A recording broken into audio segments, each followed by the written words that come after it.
Hoy voy a hacer una introducción a lo que vamos a estar hablando durante algunos meses. Y yo les anticipaba a ustedes que íbamos a estar hablando de el nuevo nacimiento. O la regeneración, como se usa en otras escuelas teológicas. El nuevo nacimiento o la regeneración significan absolutamente lo mismo. Vamos a tomar y vamos a tener, desde donde vamos a despegar cada domingo, es de San Juan capítulo 3. Desde allí vamos a salir cada domingo que vamos a estar enseñando esta serie, porque vamos a analizar una de las conversaciones teológicas más complejas. Una de las conversaciones teológicas más complejas fue la que tuvo Jesús con Nicodemo.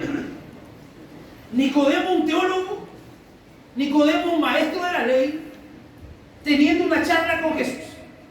Y Jesús tratando de hacerle entender a él la importancia y la necesidad del nuevo nacimiento. Ustedes se dirían, oye, era un poquito duro de mollera Nicodemo. Sí, era duro de mollera, pero para él no era fácil entender lo que Jesús le estaba queriendo transmitir. Imagínense, Jesús le está hablando de un nuevo nacimiento y él dice, ¿podré yo entrar al vientre de mi madre si estoy viejo? No entendía absolutamente nada de lo que Jesús, hacia dónde Jesús le estaba llevando. Había un hombre de los fariseos, verso 1, que se llamaba Nicodemo, un principal entre los judíos. Este vino de noche a Jesús y le dijo, Rabí, sabemos que has venido de Dios como maestro, porque nadie puede hacer estas señales que tú haces si no está Dios con él. Y respondió Jesús y le dijo, de cierto te digo que el que no naciere de nuevo no puede ver el reino de Dios. Nicodemo le dijo, ¿cómo puede un hombre nacer siendo viejo? ¿Puede acaso entrar por segunda vez en el vientre de su madre y nacer? Respondió Jesús, de cierto te digo, que el que no naciere de agua y del Espíritu no puede entrar en el reino de Dios. Lo que es nacido de carne, carne es, y lo que es nacido del Espíritu, Espíritu es. No te maravilles de que te dije, os es necesario nacer de nuevo, porque el viento sopla de donde quiere y oyes su sonido, mas ni sabes de dónde viene ni a dónde va. Así es todo aquel que es nacido del Espíritu. La declaración que Jesús está haciendo aquí, hermanos, y le está recalcando, como lo dice el versículo 7, os es necesario nacer de nuevo. Y esa palabra, esa terminología, os es necesario, nos está poniendo ante una declaración directa del Señor. No es y no queda ni da lugar a una opción, a una opcionalidad. No es algo que va a quedar a criterio del que lo está escuchando y no es algo que va a ser una opción. Mire, no sé si estás de ánimo o no estás de ánimo, vas a nacer de nuevo. No, Jesús le está ordenando y le está diciendo, os es necesario. Os es necesario nacer de nuevo. Esta terminología para algunos es bien engañosa y para otros es devastadora. Para los que les gusta tener el control y la capitanía de sus vidas, para los que les gusta ser el capitán de sus almas, es devastador encontrarse con una declaración como esta: tienes que nacer de nuevo. Porque algunos dirán, oh pastor, yo soy buena onda, yo no le hago mal a nadie, yo doy limón, yo ayudo a todo el que me pide ayuda. Pero esas cosas no son suficientes ni para ver ni para entrar al reino. Sino que el verso 7 es claro. ¿Qué dice? Os es necesario nacer de nuevo. Pocas realidades bíblicas están mejor concedidas por Dios para revelar que la inutilidad del pecado. El versículo 8 dice: el viento sopla de donde quiere y oye su sonido, mas ni sabe de dónde viene ni a dónde va. Así es todo aquel que es nacido del Espíritu. Es el viento quien finalmente debe gobernar nuestras almas. Y cuando hablamos de viento, estamos hablando y está simbolizando aquí al Espíritu Santo. Al Espíritu Santo. Es el Espíritu Santo el que provoca en la vida del ser humano la regeneración o el nuevo nacimiento. Le voy a relatar dos historias muy conocidas dentro del mundo teológico. La historia de Agustín de Hipona y la historia de C.S. Lewis. A muchos de ustedes les parecerán conocidos esos nombres. Agustín de Hipona, uno de los grandes teólogos, pensadores e influyentes de la iglesia, padre de la iglesia. Y la historia de C.S. Lewis, también un teólogo, hombre muy usado por Dios. Hay dos historias acerca de la libertad del Espíritu de Dios en el nuevo nacimiento, que a nosotros nos van a ayudar a evitar estereotipos superficiales de cómo obra el Espíritu Santo.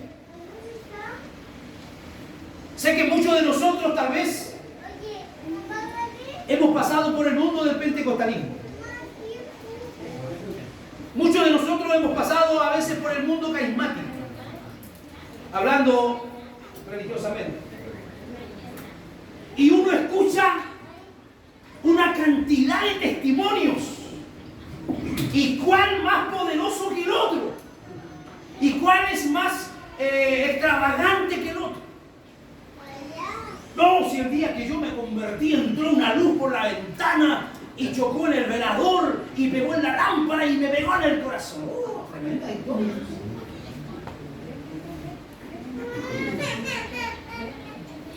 Y eso hace que muchos se sientan excluidos porque a muchos no le ha picado ni una burla en la iglesia. No han sentido nada. No han sentido absolutamente nada. Y hay otros que han tenido tremendas experiencias espirituales. Y cuando uno está inserto dentro de ese mundo, uno se siente poquita cosa porque no ha tenido ni una experiencia. Pero la verdad que yo quiero manifestar esta mañana y centrarme en decirles que la regeneración y el nuevo nacimiento son obras que hace el Espíritu de Dios en nuestra vida y ninguna regeneración es igual a otra. A mí el Señor no me llamó como llamó a Saulo, de esa forma que Saulo queda en shock, le provoca una ceguera, porque era necesario ese trato con el apóstol Pablo, con quien era en ese tiempo Saulo. Muchos de nosotros tal vez no vamos a sentir ni vamos a tener jamás en nuestra carrera como cristianos este tipo de experiencia, pero eso no significa que usted no haya nacido de nuevo. ¿Me está siguiendo, verdad? Le voy a leer la historia de San Agustín, o más conocido Agustín de Hipona. San Agustín se convirtió a Cristo en el año 386 y C.S. Lewis se hizo cristiano en el año 1931. Él es más contemporáneo, ¿no es? En ambos casos sucedió después de una larga lucha con la incredulidad. Miren, ambos eran incrédulos, Agustín de Hipona y C.S. Lewis. Sin embargo, la manera en que el Espíritu de Dios vino sobre su vida fue dramáticamente distinta para cada uno. Cuenta la historia de Agustín, que el peor problema y el ídolo que mantenía alejado de Cristo a Agustín era el sexo. Agustín de Hipona era un hombre que era cautivado y atrapado por el sexo. Su pecado mayor con el que daba sus más grandes luchas era el sexo. Agustín había cedido ante sus pasiones durante los últimos 16 años. Se fue de casa de su madre a la edad de 16 años. Mónica, su madre, jamás dejó de orar por Agustín. En el momento en que Agustín se convierte tenía 32 años. Y él dice de puño y letra: comencé a buscar un medio de recuperar la fuerza que necesitaba para disfrutar de ti, oh Señor, pero no pude encontrarlo. Hasta que acepté al mediador entre Dios y los hombres, Jesucristo.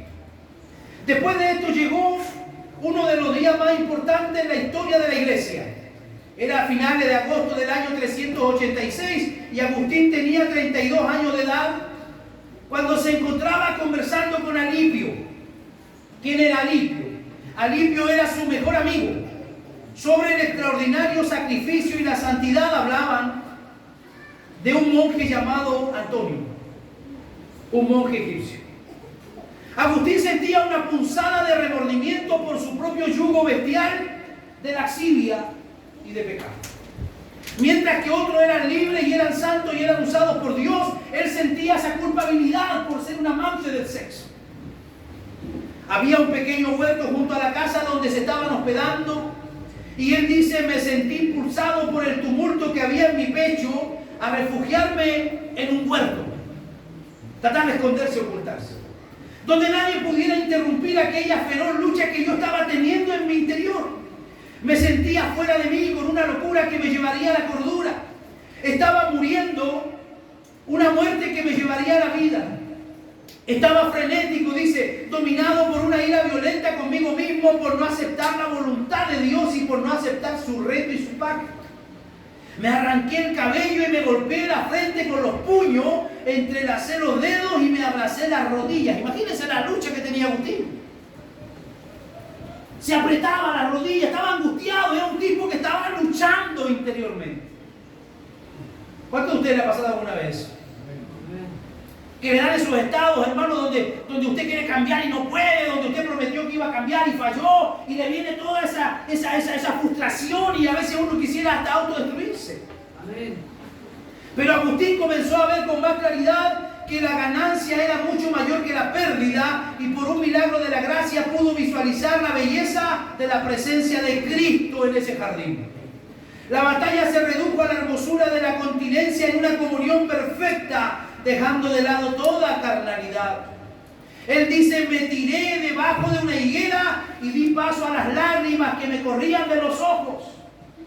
De pronto escuché la voz cantante de un niño en una casa muy cercana. No sé, dice Agustín, si era la voz de un niño o de una niña, pero una y otra vez decían: tómalo y léelo, tómalo y léelo. Lo que viene y escrito en latín: tole lege.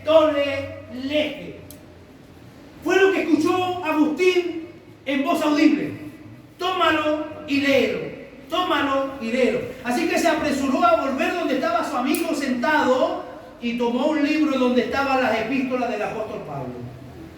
Y lo abrí y en silencio leí el primer pasaje, sobre el cual me cayó la mirada.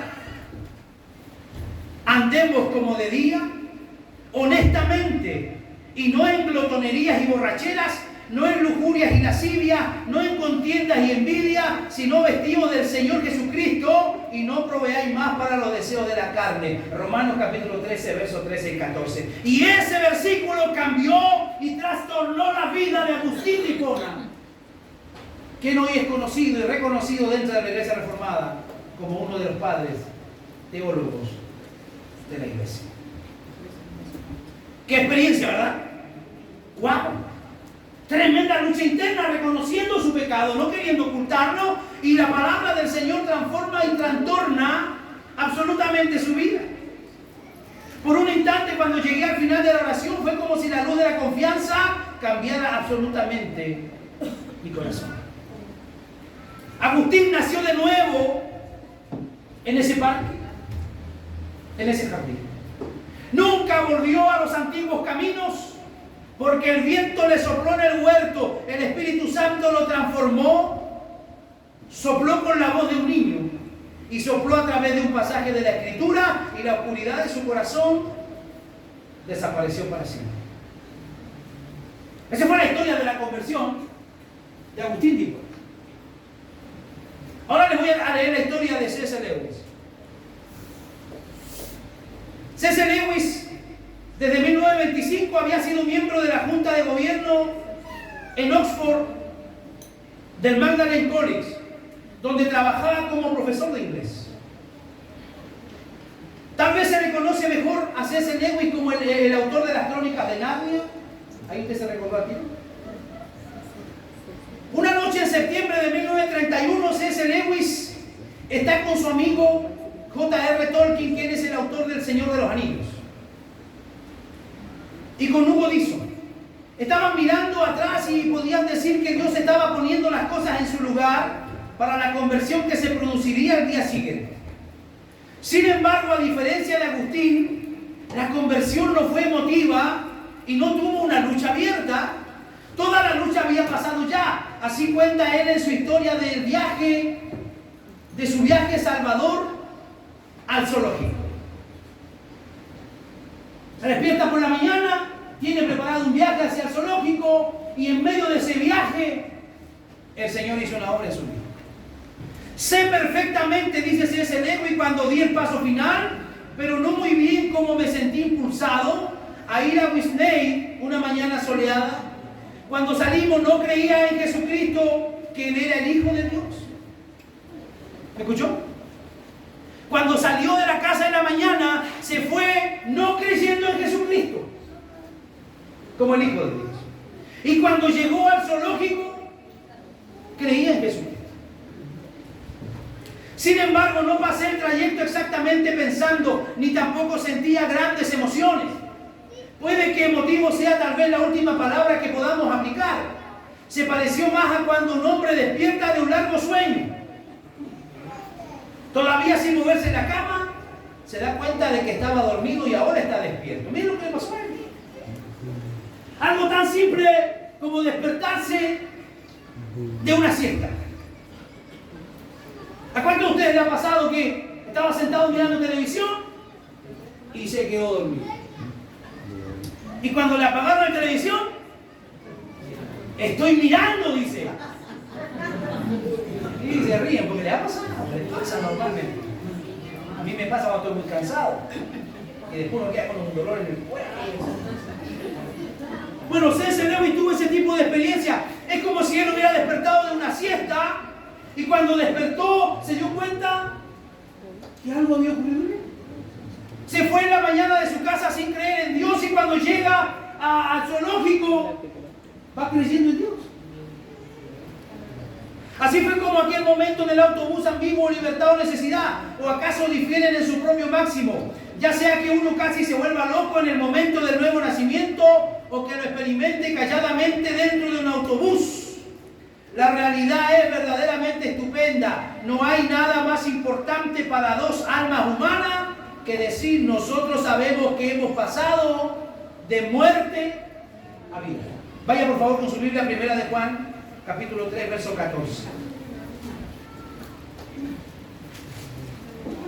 Nosotros sabemos que hemos pasado de muerte a vida en que amamos a los hermanos. El que no ama a su hermano permanece en muerte. ¿Cuántos de los que están aquí a esta hora de la tarde ya pueden reconocer y pueden sentir en su vida que han pasado de muerte a vida? Le doy a aquellos que no están tan seguros. Ha ocurrido y ocurre, hermanos, un descrédito dentro de lo que es el mundo cristiano y también afuera. Yo no sé si usted ha escuchado críticas que se hacen a la iglesia, críticas que se hacen a los liderazgos de la iglesia, crítica a los pastores, crítica a las denominaciones. ¿Alguno de ustedes ha escuchado ese tipo de situaciones en la familia? Sí. Son todos iguales. No todo el mundo hoy siente celo por estimar este milagro por la maravilla que es. Y si uno investiga y busca grupos en internet, se pueden leer cosas como esta: los cristianos nacidos de nuevo son tan propensos a divorciarse como los que no son cristianos. Otros dicen: ¿por qué los cristianos viven igual que el resto del mundo? Lo que más nos interesa a nosotros, hermanos, con esta serie de enseñanzas es el término nacido de nuevo. El término nacido de nuevo ha sido usado por un grupo llamado Barna. Ustedes después si quieren lo buscan en internet. El grupo Barna, que es un grupo en Estados Unidos que se dedica a las encuestas en cuanto a la fe y en cuanto a la religión. Es una firma que investiga la vida cristiana y esto lo han usado para informar sus conclusiones. Y ellos dicen: los cristianos nacidos de nuevo son tan propensos a divorciarse como los que no son cristianos. Pero cuando nosotros nos sentamos y comenzamos a leer, nos vamos a dar cuenta de que el grupo Barna está tomando este tipo de encuestas desde una visión y una perspectiva absolutamente diferente a lo que nosotros vemos en el Nuevo Testamento. Ellos dicen solo el 9% de los evangélicos diezman. De 12.000 adolescentes que prometen esperar para casarse sin tener relaciones sexuales, solo el 80% dice las tuvo fuera del matrimonio en los siguientes 7 años. El 26% de los evangélicos tradicionales no creen que el sexo antes del matrimonio esté mal. Los evangélicos blancos son más propensos que los católicos y que los protestantes en general a objetar y a ser homofóbicos. En otras palabras, la iglesia evangélica, tanto en Estados Unidos como en el occidente y aquí, parece que no es muy distinta del resto del planeta. Eso es lo que dice Barna. No son muy diferentes, ni se comportan muy diferentes al grupo de gente. Pero ¿qué es lo que nosotros podemos decir con claridad? Que ellos están mal usando el término nacido de nuevo. El término nacido de nuevo, ellos lo están mal usando y lo están confundiendo, transponiendo con el término creyente. Porque todos los que hoy estamos aquí somos creyentes, pero no todos han nacido de nuevo. Y ahí ya me empiezo a poner serio. Todos los que estamos aquí esta mañana somos creyentes porque creemos en Jesús, creemos en Cristo, pero no todos hemos nacido de nuevo. Y entonces, lo que la sociedad ve cuando tú y yo pecamos, ellos dicen toda la iglesia es así. Todos los nacidos de nuevo, todos los regenerados son así, pero no es así, está mal enfocado. Nosotros sabemos que son las minorías, aquellas que no han nacido de nuevo, y a veces por culpa de unos pocos, somos todos encasillados dentro del mismo grupo.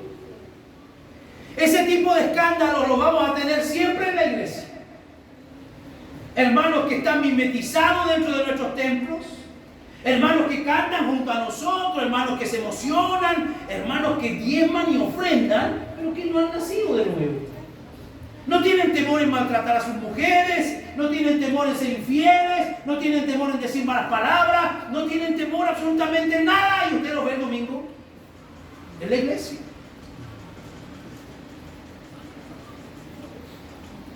Algunos dicen, como el grupo Barna, que asisten a la iglesia cuyas vidas no se distinguen del mundo y que pecan tanto como el mundo y que se sacrifican por los demás tan poco como el mundo y que aceptan la injusticia y un montón de cosas que el mundo hoy está hablando. En esta encuesta, los cristianos nacidos de nuevo, renacidos, se definieron como personas. Escucha lo que te voy a decir ahora.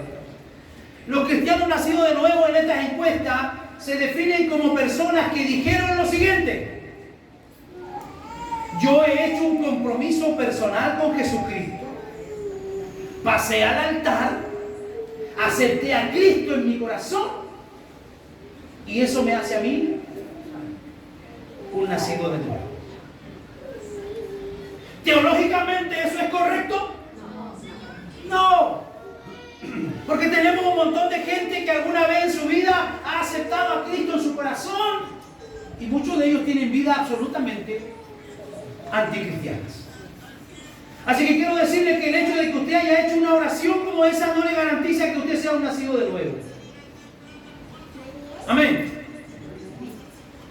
Además indicaron que creen que cuando mueran irán al cielo porque confesaron sus pecados y aceptaron a Jesucristo como su Salvador. Y ahí nosotros tenemos y manifestamos un grave error doctrinal que se enseña en muchas iglesias evangélicas de nuestro país y del mundo. Que a la gente le basta solo con hacer una oracioncita y aceptar a Jesús y ya tienen el cielo abierto. Error. San Juan dice: no me elegisteis vosotros a mí. Ojo, yo no andaba buscando a Dios, yo andaba pecando, me faltaban horas del día para pecar. Sé que muchos de ustedes no andaban buscando a Dios. Él dice: no me elegisteis vosotros a mí, sino que yo os elegí a vosotros. O sea, ¿quién los llamó? Dios.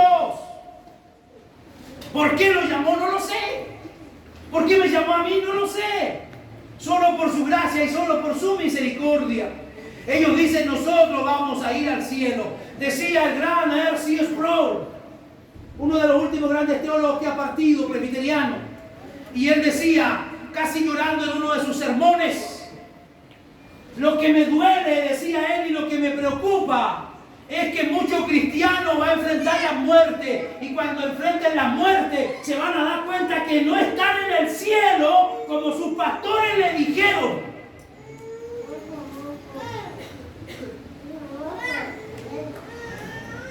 Yo como pastor me gustaría verle a todos ustedes en el cielo y juntos cantar y alabar al Señor. Pero si Dios decide no salvarlos a todos, van a haber algunos que se van a perder. Entonces, si yo le digo a ustedes, hermano, este paquete se va todo al cielo, le estoy mintiendo, porque eso no depende de mí. Depende de la soberanía de Dios y depende cómo Dios se ha manifestado en cada una de sus vidas. En otras palabras, la gente dice, tengo un compromiso personal con Jesucristo. Eso que dicen, no, si a mí me gusta servir a Dios a mi manera. A mi manera no sirve, hermano. Dios ha dejado la manera como nosotros tenemos que honrarle, adorarle y servirle. A mi manera no sirve. Al único que le servía a su manera era Frank Sinatra cuando cantaba My Way. Viví, amé, canté, lloré, sufrí. A mi manera, decía. Solo a Frank Sinatra le resultó, pero a los cristianos no nos resulta. A nuestra manera, hermano. La Biblia dice cómo nosotros tenemos que caminar y cómo tenemos que desarrollarnos en el Señor. No estoy diciendo que ellos estén equivocados, pero parece ser sorprendentemente correcta a veces su investigación. No estoy diciendo que la iglesia no sea tan mundana como ellos dicen. Lo que sí estoy diciendo es que los escritores del Nuevo Testamento piensan exactamente diferente. Absolutamente diferente. Se mueven desde la absoluta certeza de que el nuevo nacimiento cambia radicalmente a las personas. El nuevo nacimiento cambia radicalmente a las personas. El hombre que cae a tierra, como el apóstol Pablo, cuando se despertó y recibió la vista, ya no era el mismo que venía persiguiendo a los cristianos camino hacia Damasco. No era el mismo. Y así muchos otros discípulos y apóstoles, ¿verdad?, que se encontraron con Jesús y que su vida nunca más fue la misma. Ahí tenemos a un Mateo que estaba recaudando impuestos y Jesús pasa y le dice, ven, sígueme. No le hace un tremendo sermón como yo estoy haciendo esta mañana. No le hace un estudio teológico. No le hace nada, solamente le dice, lo mira con sinceridad y le dice, ven, sígueme. Y algo tiene que haber ocurrido en Mateo para que se levantara, dejara su trabajo y se fuera a seguir al maestro. Lo que yo quiero decir, hermano, es que con todos nosotros no funciona de la misma forma. El Señor tiene una forma especial para poder llamarlo a usted. Algunos lo llaman a través de una predicación.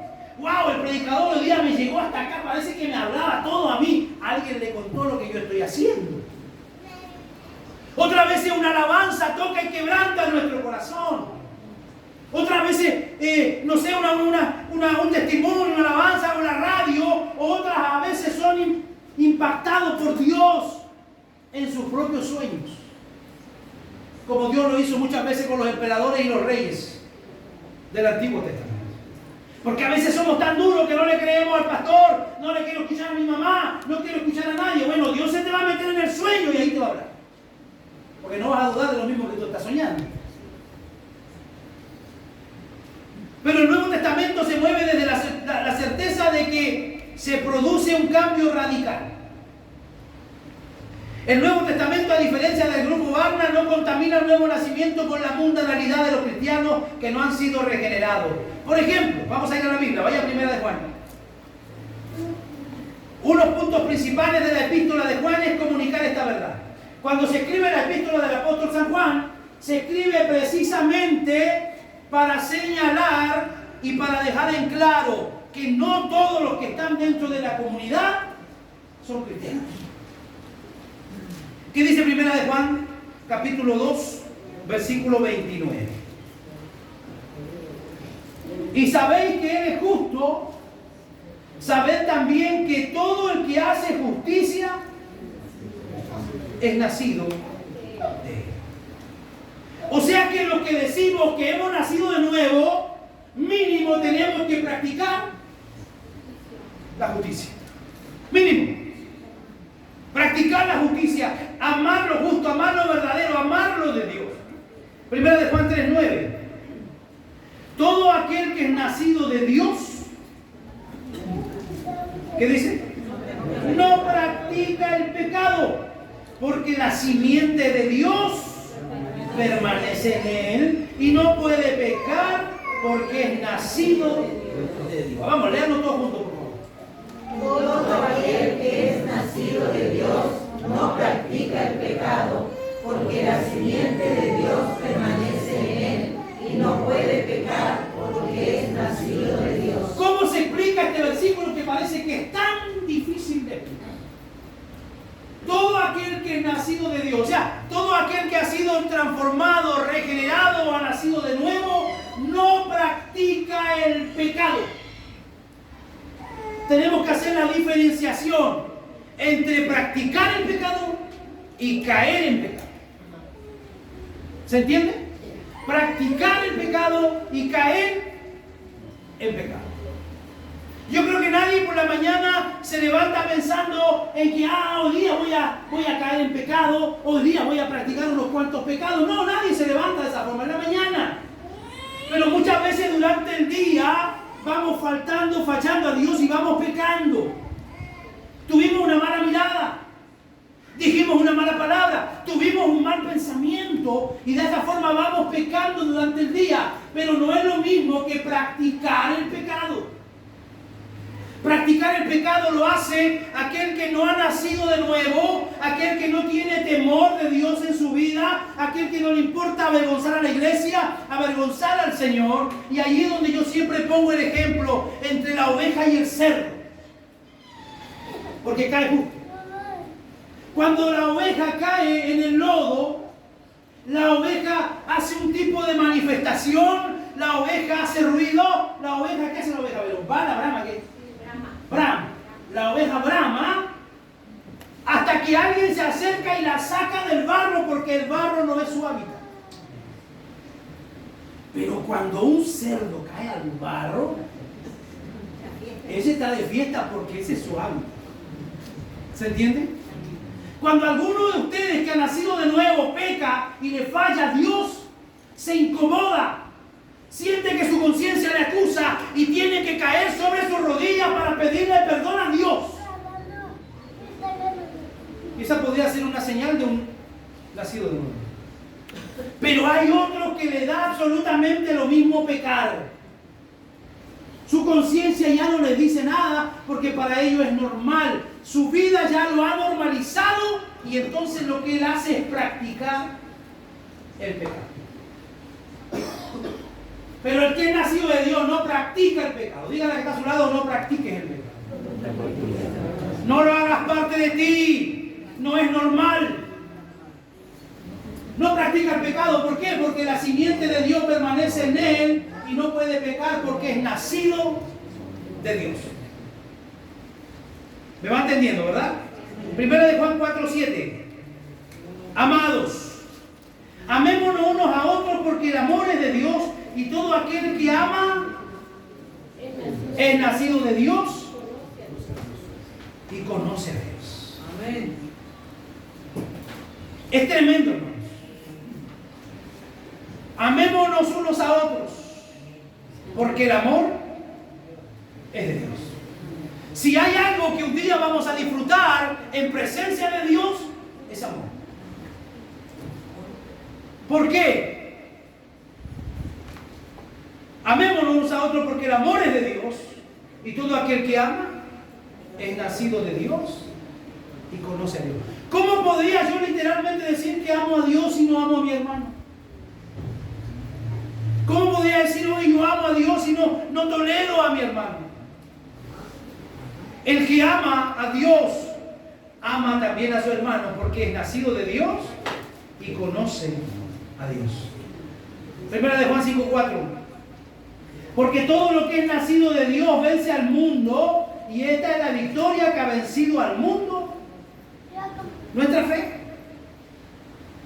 Jesús nos dio muestra clara y Jesús es nuestro mayor ejemplo. Por eso Pablo dice, sed imitadores de mí como yo imito a Cristo. El hecho de que Cristo haya vivido 33 años sobre el escenario de esta tierra, lo hizo para poder cumplir en su propia vida la justicia de Dios. Tú y yo no podíamos cumplir con la justicia de Dios. ¿Por qué? Porque era una justicia que tenía un coeficiente muy alto. Ninguno de nosotros podía cumplirla porque todos fallamos en algún detalle y el que fallaba en un detalle se hacía culpable de toda la ley. Así que tuvo que venir Jesús a cumplir de manera cabal y perfecta toda la ley. Hubieron etapas en la vida donde Jesús, donde fue tentado para no cumplirla.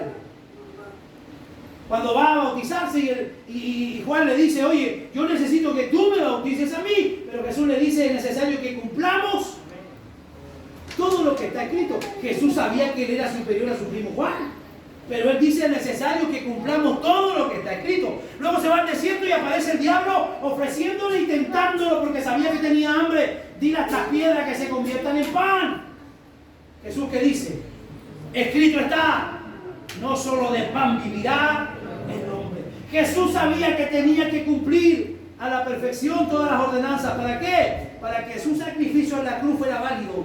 Él tenía que ser perfecto. Amén. Ahora, ¿qué es lo que a nosotros nos ayuda a vencer al mundo? Es nuestra fe. No es nuestra capacidad, ojo.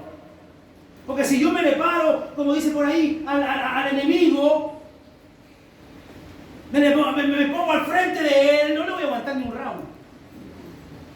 Porque no puedo subestimarlo. Él tiene su poder y fue dado por Dios.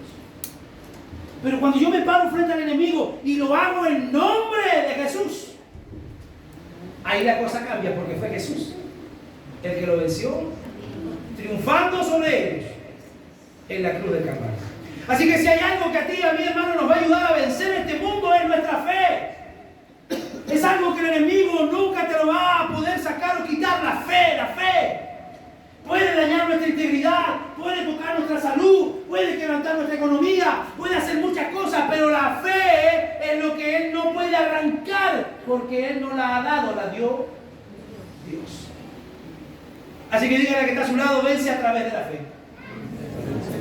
Cuando venga la tentación, vénsalo a través de la fe. Escrito está. Esto dice la palabra del Señor. Y no juegue con el pecado como lo hizo Sansón. Sansón comenzó jugando con el pecado. Sansón se divertía con Dalila. Se reía y festejaba cuando la engañaba y decía, hoy otra vez la engañé a Dalila, ese no era mi secreto.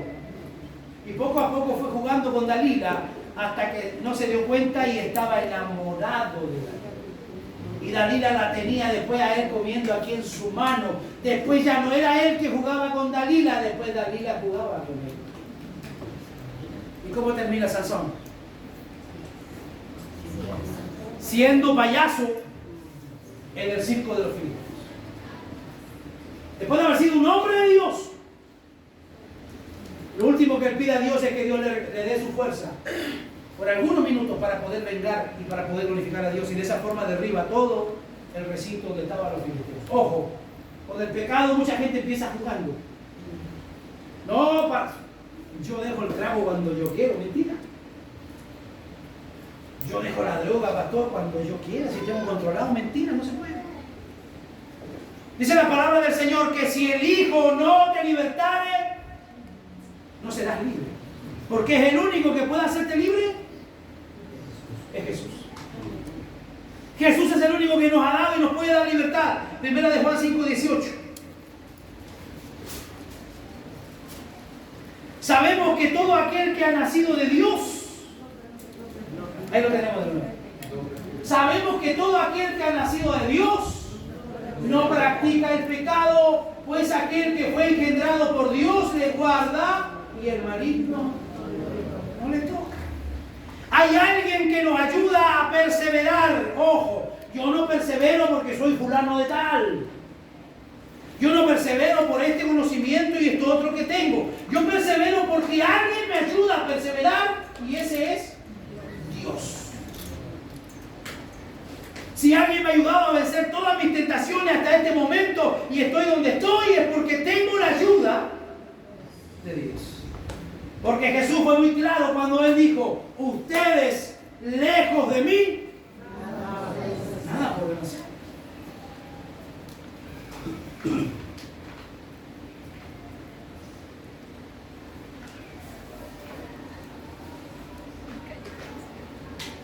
Cuando nosotros analizamos, hermanos, lo que es la presentación del nuevo nacimiento o la profanación al llamarse todos cristianos, el término nacido de nuevo se profana cuando se usa de la manera que lo usa este grupo que le mostré al principio.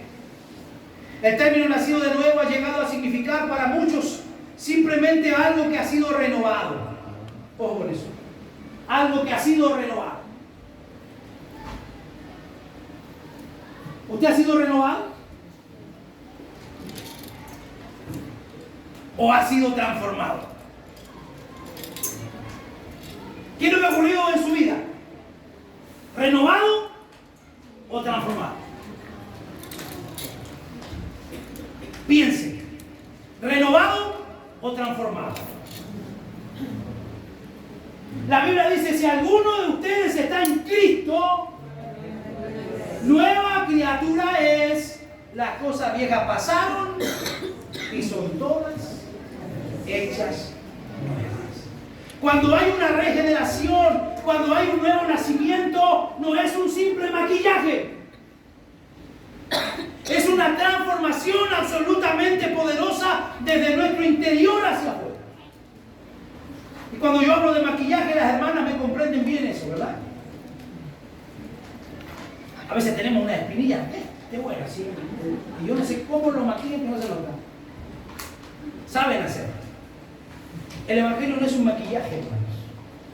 Hay iglesias donde hay llenas de gente que solamente se maquilla, pero que nunca abandonan el pecado.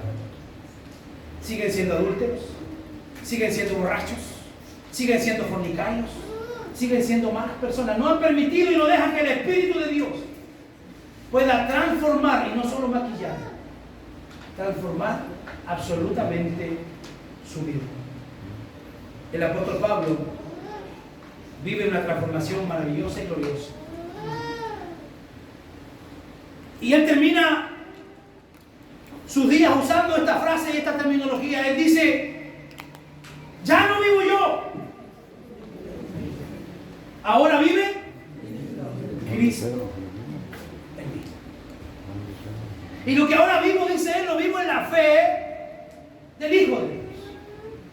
O sea, cuando hay un nuevo nacimiento en una persona, ya no vive él, aunque la foto en el carnet va a ser la misma. Lo que está diciendo el apóstol es que hay una transformación interna maravillosa, que ya no se manda solo, ya no depende de él, sino que ahora Cristo vive en su vida y él está totalmente entrelazado con Cristo. Ahora dice él: vive Cristo en mí. Termino preguntando porque ya ha avanzado la hora. ¿Cuántos de nosotros podemos decir esta hora: ya no vivo yo?